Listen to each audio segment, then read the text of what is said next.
Hello friend, welcome back everyone. एक बार फिर आपका हमारे इस YouTube channel exam study classes में आपका एक बार फिर से स्वागत है। और इस वीडियो में आज हम वैदिक काल के बाद की बात करेंगे और इसमें हम बात करेंगे आज छठी शताब्दी ईसा पूर्व जो भी धार्मिक आंदोलन हुए हैं उन सब के बारे में। इससे पहले हम आपको हिस्ट्री की 2 वीडियो आपको दे चुके हैं। इसमें प्रागैतिहासिक काल और सिंधु घाटी सभ्यता, ये 2 वीडियो आपको पहले ही मिल चुकी हैं। और आज हम बात करेंगे छठी शताब्दी ईसा पूर्व जो धार्मिक आंदोलन हुए इनके बारे में।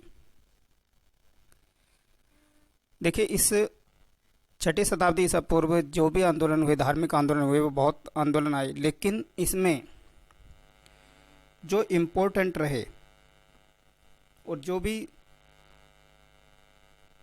सामने आए उनमें 2 मुख्य रूप से हैं। सबसे पहले एक तो जैन धर्म है और दूसरा आपका बौद्ध धर्म। तो आज हम जैन धर्म और बौद्ध धर्म के बारे में ही बात करेंगे। इससे पहले की जो भी वीडियोस आई हमारी, वो सभी क्वेश्चन आंसर फॉर्म में आई थी, लेकिन इसमें आज हम फ्लो चार्ट के माध्यम से और थ्योरेटिकल रूप में इन दोनों धर्मों के बारे में चर्चा करेंगे। और इन दोनों वीडियो से इतने क्वेश्चन आपको बनेंगे जो क्वेश्चन हम एमसीक्यू या क्वेश्चन आंसर फॉर्म में नहीं बना सकते। तो शुरू करते हैं अपने ये वीडियो। यदि आप नए हैं तो हमारे इस चैनल को सब्सक्राइब कर लें और साथ में एक बेल आइकन है, उस बेल आइकन को प्रेस कर लें, जिससे कि हमारा जो नोटिफिकेशन है वो आपको समय पर मिल जाए। तो आइए फिर शुरू करते हैं। हमारा आज का ये टॉपिक है हमारा छठी शताब्दी ईसा पूर्व जो धार्मिक आंदोलन हैं उनके बारे में, और उनमें हम 2 पढ़ेंगे महत्वपूर्ण, जैन धर्म और बौद्ध धर्म के बारे में। और इसको हम पूरा पढ़ेंगे थ्योरेटिकल रूप में।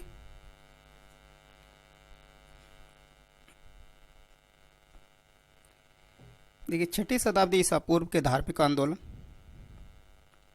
देखिए, छठी शताब्दी ईसा पूर्व के जो उत्तरार्ध में मध्य गंगा के मैदानों में अनेक धार्मिक आंदोलन या धार्मिक संप्रदायों का उदय हुआ, जिनमें जैन और बौद्ध धर्म सबसे महत्वपूर्ण थे। और इन दोनों के बारे में ही आज हम चर्चा करने वाले हैं। तो सबसे पहले पढ़ेंगे हम इसमें जैन धर्म। और जैन धर्म, देखिए, संस्थापक आप जानते हैं ऋषभदेव इसके संस्थापक हैं। जो ऋषभदेव हैं वो संस्थापक हैं इसके। और जो इसके कुल तीर्थकर हुए हैं वो 24, यानी कि 24 तीर्थकर, इसमें टोटल जितने भी तीर्थकर हुए हैं वो 24 हुए हैं। तो 24 तीर्थकर हुए हैं।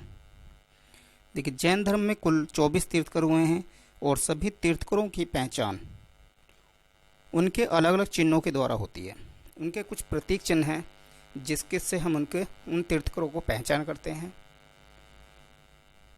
तो देखिए, कुछ प्रमुख तीर्थकर हैं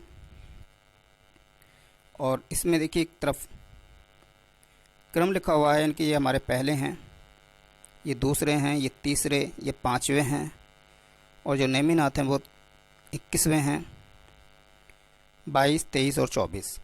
तो इसमें जो महत्वपूर्ण है हम उन्हीं के बारे में लिखा। पूरी तो 24 हैं, वो आपको लुसेंट या किसी भी ऐसी बुक से सब मिल जाएगा। लेकिन जो अधिकतर ज़्यादा इम्पोर्टेंट है, जिनके बारे में अक्सर परीक्षाओं में पूछा जाता है, उन्हीं को हमने यहाँ पे शो किया है। तो इनके बारे में भी देखिए, सभी के बारे में हम ज़्यादा नहीं पढ़ते हैं।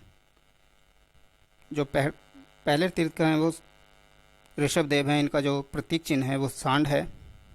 अजित नाथ हैं जो सेकंड है, इनका हाथी है। और तीसरे हैं संभवनाथ जिनका अश्व या घोड़ा है, और पांचवें हैं सुमितनाथ जिनका चकवा है, और 21वें जो तीर्थकर हैं वो नेमिनाथ हैं और इनका जो चिन्ह है वो नीलकमल है। 22वें हैं अरिष्टनेमी जिनका शंख है, और 23वें हैं पार्श्वनाथ जिनका सर्प है, और जो 24वें हैं तीर्थकर हुए हैं वो हुए हमारे महावीर स्वामी, और इनका जो प्रतीक चिन्ह है वो सिंह है। तो इसमें भी आज हम जो चर्चा करेंगे केवल दो के बारे में, 23वें और 24वें जो तीर्थकर हैं इनके पार्श्वनाथ और महावीर, इन दोनों के बारे में बात करेंगे। देखिए, ऋषभदेव और अरिष्टनेमी के नाम का उल्लेख ऋग्वेद में मिलता है। तो ऋषभदेव और अरिष्टनेमी जो तीर्थकर है इन दोनों का उल्लेख जो मिलता है वो हमें ऋग्वेद में भी मिलता है, उनका उल्लेख ऋग्वेद में भी किया गया है। पार्श्वनाथ, ये पार्श्वनाथ की पिक्चर है, और 23वें तीर्थकर हैं जैसे जो लिस्ट में देखा है, तो जैन धर्म के 23वें तीर्थकर हैं। और पार्श्वनाथ जो थे वो काशी के इक्ष्वाकु वंश राजा अश्वसेन के पुत्र थे।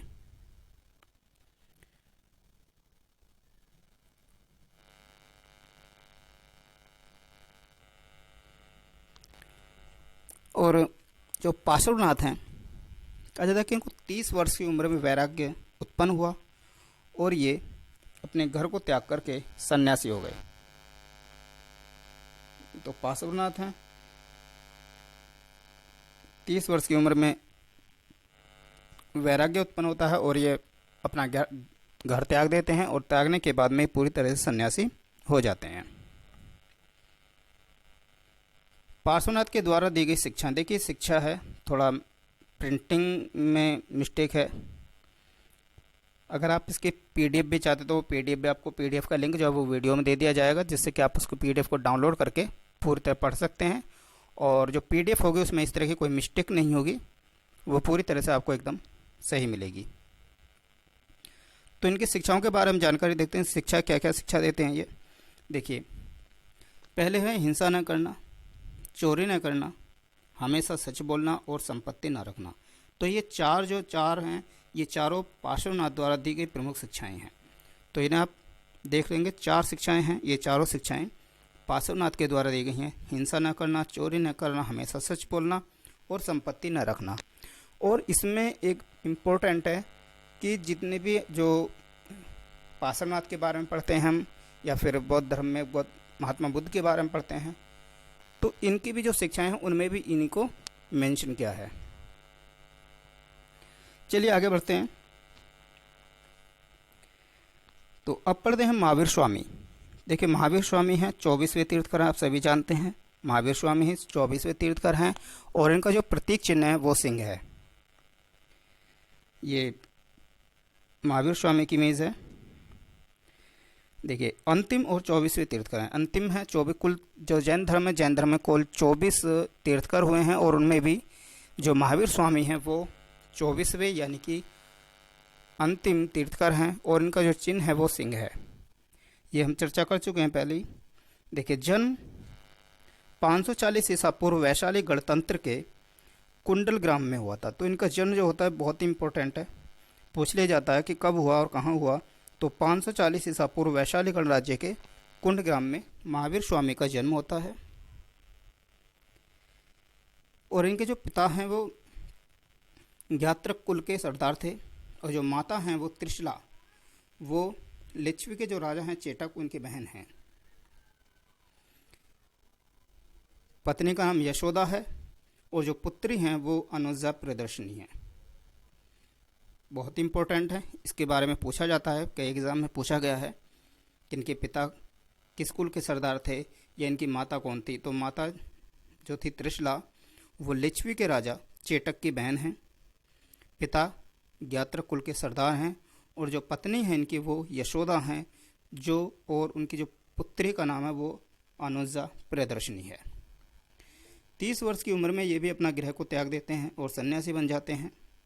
उसके बाद 16 वर्षों की कठिन तपस्या करते हैं। 16 वर्ष की कठिन तपस्या करते हैं। 16 वर्ष की कठिन तपस्या के बाद में इनको कैवल्य की प्राप्ति होती है, ज्ञान की प्राप्ति होती है।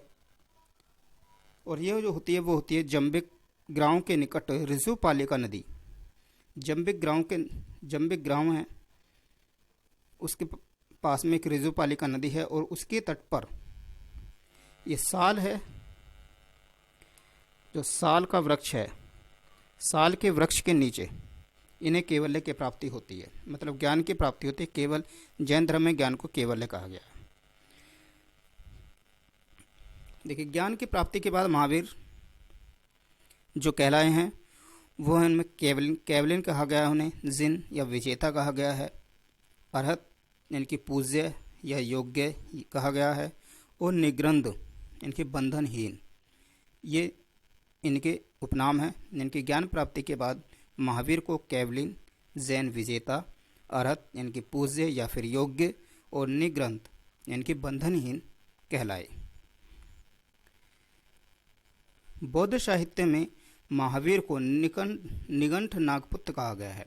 तो जो बौद्ध साहित्य है, बौद्ध साहित्य में महावीर को निगंठ नागपुत्र कहा गया है, और इनके जो उपदेश हैं वो पूरी तरह से प्राकृत भाषा में हैं।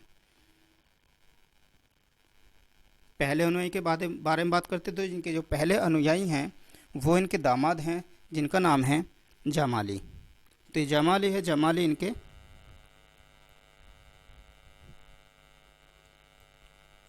ये इनके प्रथम अनुयायी हैं। और कौन है ये इनके दामाद हैं। आगे बढ़ते हैं।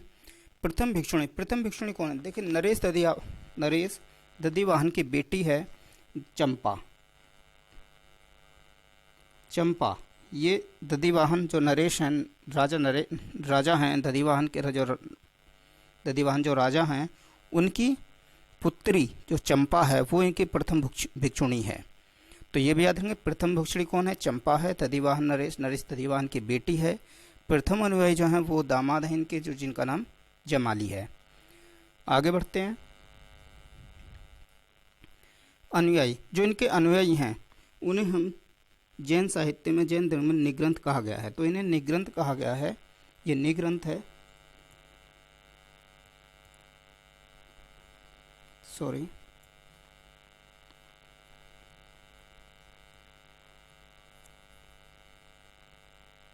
निग्रंथ। तो इन्हें कहा गया है निग्रंथ। तो जैन साहित्य है, जैन साहित्य में जो जैन धर्म के जो अनुयायी हैं उन्हें निग्रंथ कहा गया है, निग्रंथ।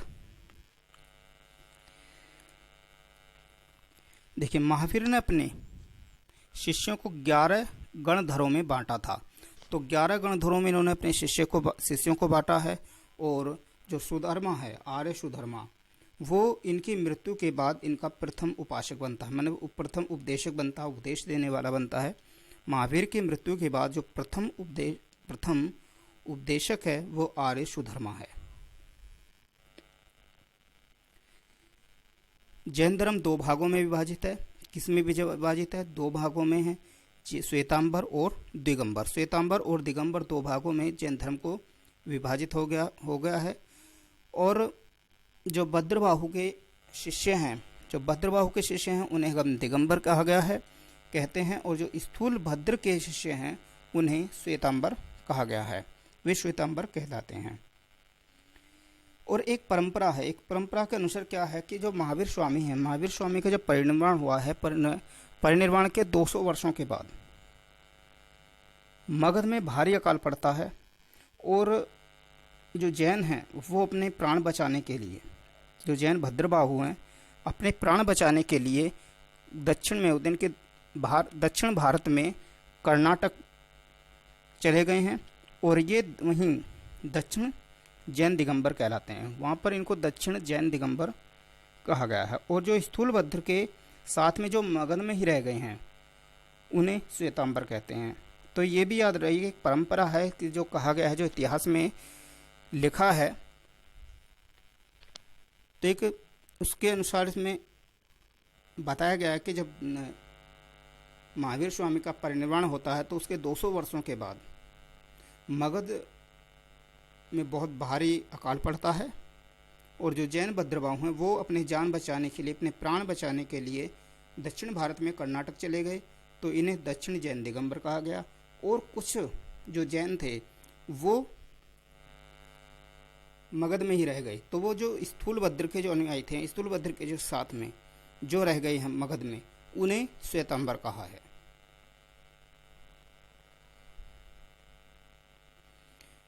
पांच महाव्रत, देखिए 5 महाव्रत हैं इनके, कौन कौन से हैं। जिस तरह से पार्श्वनाथ के ने शिक्षाएं दी हैं, इसी तरह से इसकी 5 शिक्षाएं हैं, 5 महाव्रत हैं। पहला अहिंसा, मतलब हिंसा न करना। सत्य, तो वही हो गए झूठ न बोलना, सदैव सत्य बोलना। अस्ते, अस्ते चोरी के लिए कहा गया कि चोरी न करना। चौथा है ब्रह्मचर्य, और 5वां है अपरिग्रह, यानी कि धन का संग्रह न करना। तो ये 5 इनके महाव्रत हैं महावीर स्वामी के। ये महावीर स्वामी का चिन्ह है, और इस पर देखिए 5 जो इनके महाव्रत हैं, उन 5 महाव्रतों को इन पर दर्शाया गया है। सबसे पहले ऊपर सत्य, अहिंसा, अचौर्य, वही चोरी न करना, अपरिग्रह, धन का संचय न करना, और ब्रह्मचर्य। तो ये इनके 5 महाव्रत हैं। आगे बढ़ते हैं तो इनके त्रिरत्न के बारे में बात करते हैं। त्रिरत्न हमारे इनके 3 हैं, सम्यक दर्शन, सम्यक ज्ञान और सम्यक आचरण। ये 3 त्रिरत्न हैं। तो जैन धर्म के त्रिरत्न हैं, ये बहुत ही इंपॉर्टेंट और कई बार पूछा गया है, कई बार एग्जाम में इसके बारे में प्रश्न आए हैं। आगे बढ़ते हैं, देखते हैं। देखिए जैन धर्म में ईश्वर नहीं, आत्मा की मान्यता है। तो इसमें ईश्वर को नहीं माना है, केवल इसमें जो आत्मा है उस आत्मा को माना है, आत्मा की इसमें मान्यता दी गई है। महावीर जैन धर्म और कर्मवाद में विश्वास रखते हैं। जो महावीर स्वामी हैं वह पुनर्जन्म और कर्मवाद में विश्वास रखते हैं। जैन धर्म ने अपने आध्यात्मिक विचारों को सांख्य दर्शन से ग्रहण किया है। तो सांख्य दर्शन से इन्होंने अपने विचारों को ग्रहण किया है।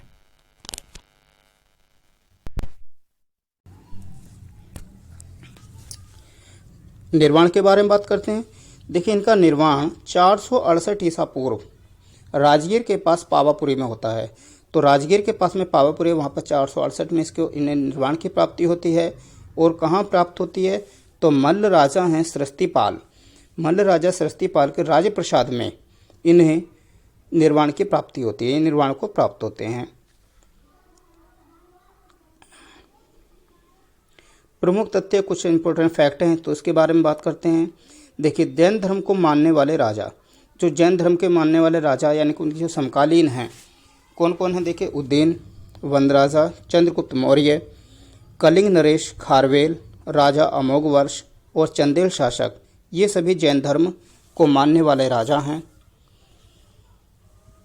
जैन तीर्थकरों की जो जीवनी है वो कल्पसूत्र में है। जो कल्पसूत्र है उसमें सभी जैन धर्मों की जीवनी को दर्शाया गया है, उसमें उसका उल्लेख किया गया है। और मौर्योत्तर युग में मथुरा जैन धर्म का प्रसिद्ध केंद्र था। जो मथुरा है वो जैन धर्म का प्रसिद्ध केंद्र था मौर्योत्तर काल में। मैसूर के गंगवंश के मंत्री चामुंड के प्रोत्साहन में कर्नाटक के श्रवणबेलगोला में 10वीं शताब्दी के मध्य भाग में विशाल बाहुबली की मूर्ति, इनकी गोमतेश्वर की मूर्ति का विनिर्माण कराया गया। इसके बारे में आप अच्छे से पढ़ लें एक बार। देखिए मैसूर के गंगवंश के जो मंत्री हैं चामुंड, इनके प्रोत्साहन में, इनके सहायता से कर्नाटक के श्रवणबेलगोला में 10वीं शताब्दी के मध्य भाग में बाहुबली की एक बहुत बड़ी मूर्ति का जो निर्माण है, जिसे गोमतेश्वर की मूर्ति भी कहते हैं उसे, इसका निर्माण कराया गया है मैसूर के राजा, मैसूर के गंगवंश के जो मंत्री हैं चामुंड के प्रोत्साहन से। खजुराहो के जैन मंदिरों का निर्माण चंदेल शासकों द्वारा कराया गया। जैन तीर्थकरों की जो जीवनी है, जैसा भी बताए थे, कल्पसूत्र में है। और कल्पसूत्र जो है वो जो रचित है वो है भद्रबाहु के द्वारा, भद्रबाहु द्वारा रचित है कल्पसूत्र।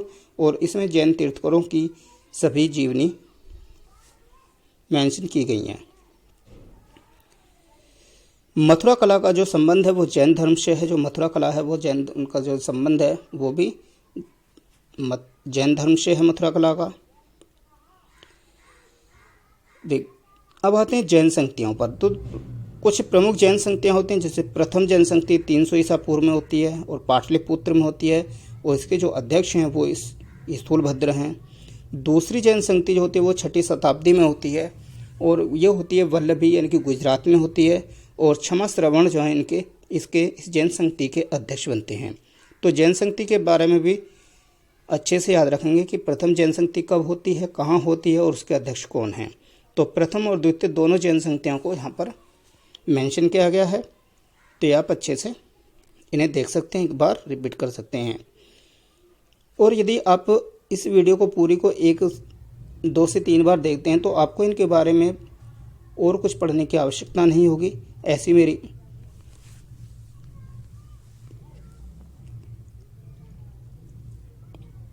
तो इस तरह से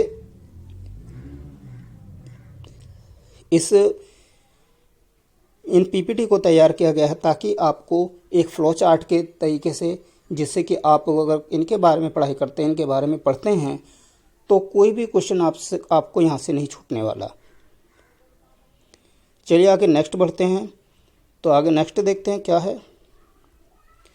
देखिए आगे नेक्स्ट है हमारा बौद्ध धर्म। बहुत ही इम्पोर्टेंट है, इसके बारे में बहुत अधिक पूछा जाता है, और कोई भी एग्ज़ाम नहीं है जिसके बारे में इस बौद्ध धर्म से संबंधित कोई प्रश्न ना आता हो। तो इससे संबंधित हर एग्ज़ाम में कोई ना कोई क्वेश्चन पूछा ही जाता है। तो चलिए बौद्ध धर्म संस्थापक आप जानते हैं, जो संस्थापक हैं वो कौन है? सिद्धार्थ यानी गौतम बुद्ध हैं। देखिए गौतम बुद्ध हैं। देखिए परिचय देखते हैं, थोड़ा सा इनके बारे में जानकारी ले लेते हैं। देखिए संस्थापक हैं गौतम बुद्ध हैं, और इन्हें हम एशिया का पुंज यानी कि लाइट ऑफ एशिया भी इन्हें कहा गया था। लाइट ऑफ एशिया किसे कहा गया है, ये प्रश्न भी कई बार पूछा गया है। तो गौतम बुद्ध को लाइट ऑफ एशिया कहा गया है। जन्म 563 ईसा पूर्व में कपिल वस्तु के निकट लुम्बिनी में होता है, जो नेपाल में है। बचपन का नाम है इनका सिद्धार्थ, इनके बचपन का नाम सिद्धार्थ है। और जो इनके बचपन में जो जन्म है, तो जन्म को जो दर्शाया गया है वो कमल और सांड से इनको दर्शाया गया है। इसका जो प्रतीक है वो कमल और सांड है। पिता शुद्धोधन है, जो सांक्यगढ़ के मुखिया हैं। माता इनकी माया देवी हैं। और जब गौतम बुद्ध यानी कि सिद्धार्थ का जन्म होता है तो उसके 7 दिन बाद इनकी माता माया देवी का देहांत हो जाता है, और इनकी जो मौसी हैं गौतमी प्रजापति, वो इनका पालन पोषण करती हैं। देखिए पालन पोषण प्रजापति गौतमी के द्वारा किया होता है। विवाह 16 वर्ष की उम्र में यशोधरा के साथ में इनकी शादी होती है, और एक पुत्र होता है जिसका नाम है राहुल। तो पुत्र राहुल है। तो इसके बाद में क्या है कि सारथी, इनका जो सारथी है वो चन्ना, मतलब जो रथ को चलाने वाला है वह चन्ना है। उसके साथ में ये कपिल वस्तु की सैर करते हैं, और वहाँ पर ये कुछ 4 दृश्य देखते हैं, जिसके बाद में ये घर त्याग देते हैं, अपने घर को त्याग देते हैं। तो 4 दृश्य देखते हैं। और एक बात और याद रखेंगे, यहाँ पर जो इनके जो घोड़ा है, इन घोड़े का जो नाम है वो क्या है? घोड़े का नाम है इनका कंथक। कंथक इनके घोड़े का नाम है। तो घोड़े का नाम कंथक है, और जो सारथी है उसका नाम चन्ना है। 4 दृश्य हैं। देखिए पहला बूढ़ा व्यक्ति दिखता है, इसके बारे में चन्ना से पूछते हैं, चन्ना उसके बारे में सब कुछ बताते हैं। दूसरे दृश्य में ये एक बीमार व्यक्ति को देखते हैं, उसके बारे में चन्ना से पूछते हैं बीमार क्यों। चन्ना बताता है कि जो भी इस आता है उसके शरीर को कोई ना कोई बीमारी लगना लाजमी है। थर्ड दृश्य है वो है एक शव देखते हैं, एक शव यात्रा को देखते हैं। तो उसके बारे में पूछते हैं, बताते हैं चन्ना कि जो भी व्यक्ति ने जन्म लिया है एक दिन उसको मरना ही है। नेक्स्ट एक सन्यासी देखते हैं, उसके बारे में पूछते हैं कि ये सन्यासी है, पूरा अच्छे से मस्त है, उसे कोई चिंता नहीं है, और यहीं से आकर के उनको वो भी सन्यासी होने का ठान लेते हैं कि मैं भी सन्यासी होऊंगा, मैं भी घर छोड़ूंगा। देखिए गृह त्याग, जो गृह त्याग है, ये जो गृह त्याग की जो घटना है उसे महाविनिष्क्रमण से जानते हैं, महाविनिष्क्रमण के नाम से जानते हैं बौद्ध धर्म में। और जो इसका जो चिन्ह है वो घोड़ा है। तो 29 वर्ष की आयु में ये अपना घर त्याग देते हैं। बौद्ध धर्म में महाविनिष्क्रमण कहा गया है इसे, और इसका जो प्रतीक है वो घोड़ा है। ज्ञान की प्राप्ति देखते हैं। ज्ञान की प्राप्ति देखिए, सबसे पहले ये पहुंचते हैं, कैसे कहाँ पहुंचते हैं, तो सबसे पहले ये वैशाली पहुंचते हैं और वहाँ पर मुलाकात होती है इनकी अलार कलाम से। और अलार कलाम सांख्य दर्शन की शिक्षा ग्रहण करते हैं वहाँ से, और ये इनके प्रथम गुरु भी हैं। राजगीर में पहुँचते हैं तो राजगीर में रुद्र कराम पुत्र से इनकी मुलाकात होती है, जो इनके दूसरे गुरु बनते हैं। और फिर पहुँचते हैं ये उरुवेला। उरुवेला में इन्हें 5 साधक मिलते हैं, जिनका नाम कौंडिन्य, वप्पा, भादिया, महानामा और अशागी है। तो ये इनके 5 साधक मिलते हैं। इनके साथ में ये कुछ तपस्या करते हैं वहाँ पर। देखिए 5 साधक मिलते हैं, तो ये मिलते हैं कहाँ पर, इन्हें उरुवेला में। पूछा गया है कि 5 साधक उन्हें कहाँ मिलते हैं, तो एक उरुवेला में मिलते हैं। अब गया में क्या है, तो एक बिना अन्न और जल ग्रहण के 6 वर्ष की कठिन तपस्या करते हैं, और 35 वर्ष की आयु में वैशाख की पूर्णिमा की रात को इन्हें ज्ञान की प्राप्ति होती है। कहाँ होती है, तो गया में निरंजना नदी के किनारे पीपल के पेड़ के नीचे इन्हें ज्ञान की प्राप्ति होती है। वैशाख की पूर्णिमा की रात को होती है। ठीक है, तो ये क्लियर होगा। और सिद्धार्थ को ज्ञान प्राप्त होता है। देखिए ये बोध गया है, और जहाँ पर महात्मा गौतम बुद्ध को, सिद्धार्थ को ज्ञान की प्राप्ति होती है, और यहाँ से ये गौतम बुद्ध बनते हैं। यही वही वृक्ष है, पीपल का वृक्ष। देखिए ज्ञान प्राप्ति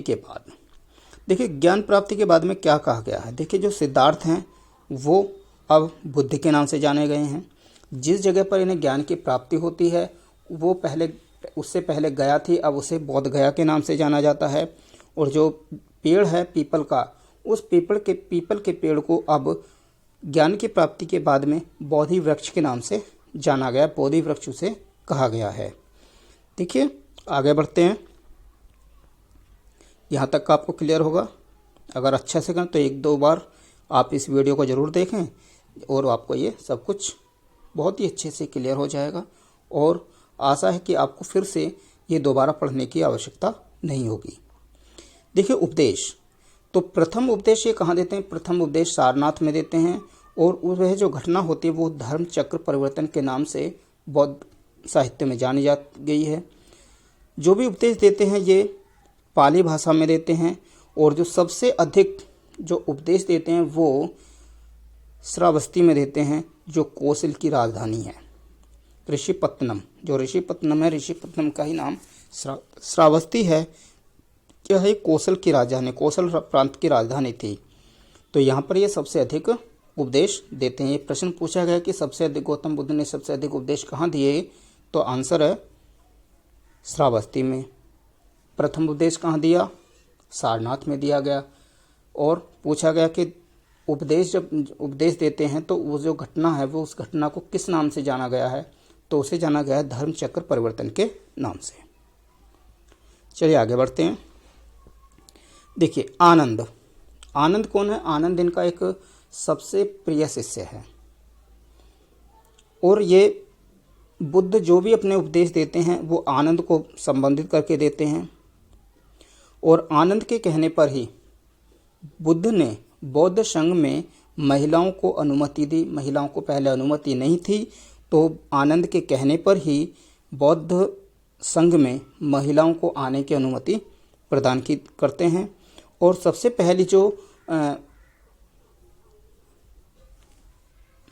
प्रवेश करती हैं, इनकी जो सबसे पहले जो महिला बुद्ध संघ में शामिल होती है वो इनकी मौसी है महाप्रजापति गौतमी। तो प्रजापति गौतमी वो प्रथम महिला है जो बौद्ध संघ में शामिल होती है। अनुयायी के बारे में बात करते हैं। अनुयायी कौन है? देखिए, बिंबिसार है, प्रसेनजीत है और उदयन, ये तीनों बौद्ध धर्म के अनुयायी हैं। ठीक है, आगे बढ़ते हैं। देखिए, निर्वाण की प्राप्ति 80 वर्ष की उम्र में निर्वाण की प्राप्ति होती है मल्ल राजा, मल्लों की राजधानी कुशीनारा में। तो मल्लों की राजधानी है कुशीनारा, जिसका नाम वर्तमान में कुशीनगर है, और वहीं पर इन्हें 80 वर्ष की उम्र में निर्वाण की प्राप्ति होती है। और ये जो घटना होती है, ये घटना महापरिनिर्वाण के नाम से जानी जाती है। और चुंद द्वारा अर्पित भोजन करने के बाद कहा जाता है कि जो चुंद एक व्यक्ति है उसके घर का ये भोजन खाते हैं और उसके बाद में इनकी तबीयत खराब हो जाती है, जिस कारण से ये इनकी जो शरीर है वो निर्वाण को प्राप्ति कर लेता है। और मल्लों के द्वारा ही इनका पूरे रेस्पेक्ट के साथ में इनका बौद्ध का अंत्येष्टि यानी कि इनका अंतिम संस्कार किया जाता है। तो ये एक पिक्चर है, ये उसी वक्त की पिक्चर है, दर्शाया गया है जिसमें तो निर्वाण के समय की। देखिए, एक अनुश्रुति के अनुसार मृत्यु के बाद बुद्ध के जो अवशेष हैं उनको 8 भागों में बांटकर उन पर 8 स्तूपों का निर्माण कराया गया। तो एक अनुश्रुति है कि जब बौद्ध के मृत्यु के बाद में उनके जो शरीर के जो अवशेष थे उनको 8 भागों में बांटा गया और उनकी जगह पर वहाँ पर 8 जगहों पर 8 स्तूपों का निर्माण कराया गया। तो ये एक अनुश्रुति है, इसके बारे में वैसे कुछ अत्यधिक साक्ष्य नहीं है, एक अनुश्रुति है केवल। चलिए आगे बढ़ते हैं। बुद्ध के जन्म और मृत्यु की तिथि को चीनी परंपरा के कैटोन अभिलेख के आधार पर निश्चित किया गया है। तो ये बहुत इंपॉर्टेंट है कि किसके आधार पर उसके मृत्यु और जन्म को दर्शाया गया है, निश्चित किया गया है। तो ये चीनी परंपरा का एक कैटोन अभिलेख है, कैटोन अभिलेख। तो उसके आधार पर ही है इनकी मृत्यु और जन्म को दर्शाया गया है, उनके जन्म और मृत्यु को निश्चित किया गया है। ठीक है, क्लियर होगा यहाँ तक? आगे बढ़ते हैं। देखिए, बौद्ध धर्म के बारे में हमें विशद ज्ञान जो प्राप्त होता है वो हमें पाली त्रिपिटक से, यानी कि पाली भाषा का एक साहित्य है त्रिपिटक, तो वहाँ से हमें इसके बारे में अधिक जानकारी प्राप्त होती है। नेक्स्ट, बौद्ध धर्म के सिद्धांत। अब सिद्धांत के बारे में क्या सिद्धांत है इनके?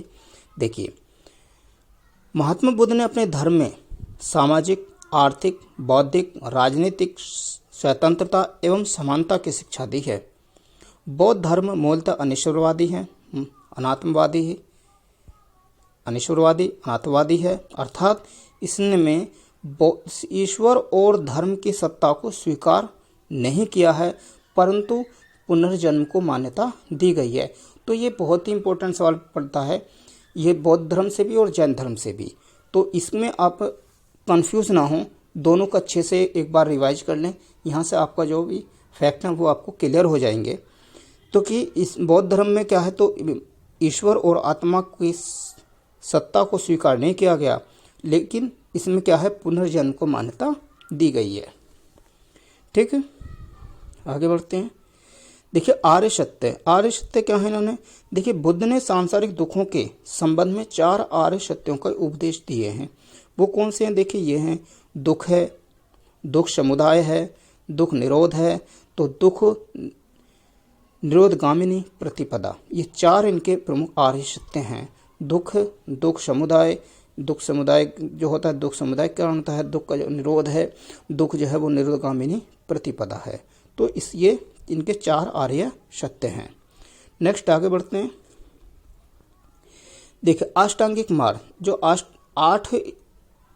8 इनके उपदेश हैं, जो उनकी शिक्षाएं हैं, ये इनके अष्टांगिक मार्ग हैं।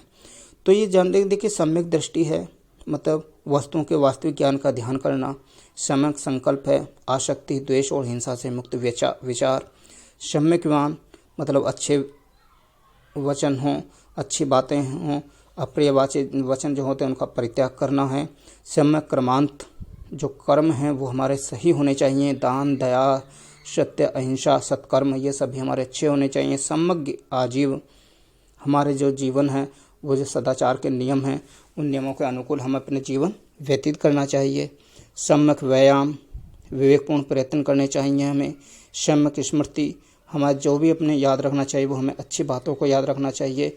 जो मिथ्या वाली बातें होती हैं उनका हमें त्याग कर देना चाहिए। और सम्यक समाधि, इनकी चित्त की एकाग्रता होनी चाहिए। तो ये इनके अष्टांगिक मार्ग हैं। ठीक है, आगे बढ़ते हैं, आगे देखते हैं। देखिए, यदि कोई व्यक्ति 8 मार्ग का अनुसरण करे तो वह निर्वाण प्राप्त कर लेगा। तो महात्मा बुद्ध कहते हैं यदि कोई भी व्यक्ति इन 8 मार्ग यानी कि जो अष्टांगिक मार्ग है इनका पूरी तरह से अनुसरण करता है तो वह अपने निर्वाण को प्राप्त कर लेगा। देखिए 10 शील, अब इनके 10 शील कौन से हैं? देखिए 10 शील हैं, ये सभी 10 शील हैं जो 10 उपदेश होते हैं, 10 शिक्षाएं होती हैं, इसके बारे में हैं। अहिंसा है, सत्य बोलना, अस्तेय, चोरी न करना है, परिग्रह, मद सेवन न करना, असमय भोजन न करना, आरामदायक शैया पर का त्याग कर देना। आरामदायक शैया पर का त्याग करना मतलब उस पर नहीं सोना, धन का संचय नहीं करना, ब्रह्मचर्य का पालन करना और आभूषणों का त्याग करना। तो ये इनके 10 शील हैं।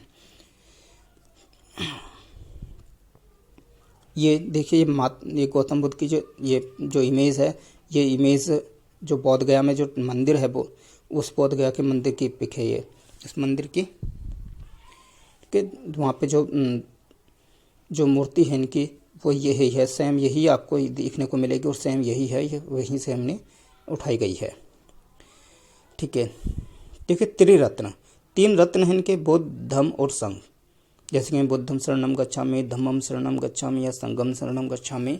तो ये इनके 3 रत्न हैं, बुद्ध, धम्म और संघ। ये 3 महात्मा बुद्ध के त्रिरत्न हैं। देखिए वैशाख पूर्णिमा एक बहुत ही महत्वपूर्ण दिन है क्योंकि इसी दिन महात्मा बुद्ध को ज्ञान की प्राप्ति होती है। उसी दिन इनको इनका जो जन्म है वो इसी दिन होता है और ये निर्वाण जो प्राप्त करते हैं इसी दिन प्राप्त करते हैं। तो वैशाख पूर्णिमा बहुत ही ज़्यादा इम्पोर्टेंट है क्योंकि जन्म, ज्ञान की प्राप्ति और निर्वाण महात्मा बुद्ध को इसी दिन होता है। देखिए बौद्ध शक्ति, अब बौद्ध शक्ति के बारे में जानकर बौद्ध शक्ति कब हुई है? ये 4 हैं। 4 बौद्ध शक्ति होती हैं। पहले राजगिरा में होती है 483 ईसा पूर्व में, और इसके जो अध्यक्ष हैं वो महाकश्यप हैं। और जो किसके शासनकाल में होती है? अजातशत्रु के शासनकाल में होती है। दूसरी वैशाली में होती है 483 ईसा पूर्व। देखिए गलत है ये, तो इसे सही कर लेंगे। ये 483 में पहली होती है, तो ये दूसरी जो होती है वो 383 में होती है। ये थोड़ी प्रिंटिंग मिस्टेक है, तो ये 383 ईसा पूर्व में होती है। तो ये सही कर लेंगे। जो पीडीएफ होगी वो उसमें कुछ आपको गलती नहीं मिलेगी, पीडीएफ आपको एकदम सही मिलेगी। ठीक है, तो पहली जो बौद्ध शक्ति है वो 483 में होती है। दूसरी बौद्ध शक्ति 383 ईसा पूर्व में होती है, अध्यक्ष के सब्बकामी हैं, और शासनकाल में होती है ये कालाशोक के। तीसरी जो होती है वो पाटलिपुत्र में होती है 250 ईसा पूर्व में, और मोगलीपुत्तिश इसके अध्यक्ष होते हैं और ये अशोक के शासनकाल में होती है। चौथी जो होती है वो कुंडलवन में होती है, कुंडलवन कश्मीर में होती है, और ईस्वी की प्रथम शताब्दी में होती है। अध्यक्ष इसके वसुमित्र होते हैं, और जो शासनकाल है उस समय ये कनिष्क का है। तो ये अपने अच्छे से याद कर लेंगे कि बौद्ध शक्ति कब होती है। अधिकतर इसमें मैचिंग के लिए क्वेश्चन पूछ लिया जाता है। ठीक है, तो द्वितीय बौद्ध शक्ति को थोड़ा सा सही कर लेंगे। अभी जो पढ़ने के लिए इसमें आप 383 पढ़ेंगे, इसमें 483 लिखा है, वो थोड़ा गलत है, मिस्टेक प्रिंट है। ठीक है, तो लेकिन जो पीडीएफ होगी वो आपको एकदम ठीक मिलेगी, पीडीएफ में ऐसी कोई गलती नहीं मिलेगी। चलिए आगे बढ़ते हैं। देखिए नोट कुछ इंपॉर्टेंट फैक्ट हैं। देखिए बौद्ध शक्ति, पहली जो बौद्ध शक्ति होती है, बुद्ध की शिक्षाओं को शुद्ध पिटक, जिसको आनंद द्वारा लिखा गया है, आनंद के द्वारा संकलित किया गया है, और शिष्यों के लिए निर्धारित जो नियम है वो विनय पिटक में है, जिसे उपालि के द्वारा संकलित किया गया है। दूसरी बौद्ध शक्ति जो होती है, दूसरी बौद्ध शक्ति में विनय पिटक और अनुशासन के नियमों के विवाद के कारण बौद्ध धर्म दो का विभाजन हो जाता है और ये स्थावर और महासंघिक में इसका विभाजन हो जाता है। तीसरी बौद्ध संगति होती है तो उसमें क्या होता है कि जो मोगलीपुत्तिश हैं वो अभिधम्म पिटक का संकलन करते हैं। और चौथी बौद्ध संगति में जो दो बौद्ध धर्म है वो दो संप्रदायों में विभाजित होता है, एक तो हीनयान बनता है और एक महायान बनता है। तो ये भी इम्पोर्टेंट फैक्ट हैं सभी, ये भी आप बहुत अच्छी तरीके से याद रखेंगे। ठीक है, तो पहले दूसरे तीसरी और चौथी बौद्ध संगति में ये इम्पोर्टेंट फैक्ट हैं कि उनको क्या, उसके बाद उसका जो परिणाम होता है, क्या परिणाम होते हैं, जो बौद्ध संगति होती है तो उसके ये परिणाम हैं। ठीक है, तो ये बहुत ज़्यादा है इम्पोर्टेंट है ये भी। और ये अभी मोगलीपुत्तिश द्वारा अभिधम्म पिटक की जो संकलित किया गया किस बौद्ध संगति के बाद किया गया, तो ये तीसरी बौद्ध संगति के बाद किया गया। ठीक है, और ये चौथी बौद्ध संगति में हीनयान और महायान जो बने थे वो किस में बट गया था बौद्ध धर्म, तो ये कौन सी बौद्ध संगति में। ठीक है, तो ये भी याद रखेंगे, ये चौथी बौद्ध संगति में विभाजित होता है। ठीक है, वैशाख पूर्णिमा ये आपको बता ही दिया है पहले, बुद्ध को ज्ञान की प्राप्ति होती है, इनका जन्म भी इसी दिन होता है और इनको निर्वाण की प्राप्ति भी होती है। बौद्ध साहित्य के बारे में बात करते हैं तो बौद्ध साहित्य क्या है, देखिए सबसे प्राचीन जो ग्रंथ है वो त्रिपिटक है। ठीक है, और इसमें क्या त्रिपिटक में भी जो अभी तीनों अभी अब बताए थे, त्रिपिटक में क्या विनय पिटक है, सुत्त पिटक है और एक अभिधम्म पिटक है। जो पहली बौद्ध संगति होती है और तीसरी बौद्ध संगति में अभिधम्म पिटक का संकलन किया जाता है मोगलीपुत्तिश के द्वारा। ठीक है, तो ये भी। और जो 16 महाजनपद हैं, 16 महाजनपदों का जो एक बौद्ध साहित्य है अंगुत्तर निकाय, और 16 महाजनपदों का जो विवरण प्राप्त होता है वो हमें अंगुत्तर निकाय से प्राप्त होता है। मिलिंद पान्हु, देखिए बौद्ध भिक्षुक नागसेन, बौद्ध भिक्षुक एक नागसेन है और एक यूनानी राजा है मिनांडर, इनके बीच में जो भी वार्तालाप होता है उसका जो लेख किया गया वो मिलिंद पान्हु में किया गया। तो ये पूछा गया है कि बौद्ध भिक्षुक नागसेन और मिनांडर के बीच का जो वार्तालाप है वो किसमें उल्लेख किया गया, इसका तो मिलिंद पान्हु में। ठीक है, जातक जो कथाएं हैं, जातक कथाएं बुद्ध के पूर्व जन्म की जो कथाएं हैं वो जातक हैं, जातक साहित्य या जातक जो में दर्शाई गई हैं, जातकों में पढ़ते हैं हम ये। और भारत में उपासना की जाने वाली प्रथम मूर्ति, जो भारत में जो पूजी जाने वाली जो पहली जो मूर्ति थी वो बुद्ध की ही थी। ठीक है, इस बारे में भी याद रखेंगे। बुद्ध के अन्य नाम, देखिए शाक्य मुनि है ये शाक्य। ठीक है, और जो मित्र है उसको भविष्य का बुद्ध भी कहा गया। तो ये क्वेश्चन भी बहुत इंपॉर्टेंट है, पूछा गया है कि परीक्षा में पूछा गया कि जो भविष्य का बुद्ध है वो कौन है या कौन होगा, तो मित्र भविष्य का बुद्ध है। ठीक है, तो आज की क्लास, आज का ये टॉपिक हम यहीं पर बंद करते हैं और अगली जो क्लास होगी या अगली जो हमारा टॉपिक होगी उसमें हम पढ़ेंगे महाजनपद काल को। तो यदि आप हमारे इस चैनल पर नए हैं तो चैनल को सब्सक्राइब कर दें, पूरी हिस्ट्री को हम इसी तरह से इसमें कवर करेंगे। यदि आप हमें सब्सक्राइब करेंगे तो थोड़ा हमें मोटिवेट होंगे, जिससे कि हम आगे की और वीडियो लेकर के आएंगे और इससे भी अच्छी इंटरेस्टिंग लेके आएंगे, जिससे कि आप पूरी हिस्ट्री को कवर कर सकते हैं। ठीक है, और साथ में हम इसके करंट अफेयर भी मंथली लेकर के आ रहे हैं, हर मंथली हम करंट अफेयर लेके आते हैं और इम्पोर्टेंट जो करंट अफेयर होते हैं वो सब लेकर के आते हैं। तो चलिए फिर अगले टॉपिक के साथ मिलते हैं, जब तक के लिए बाय।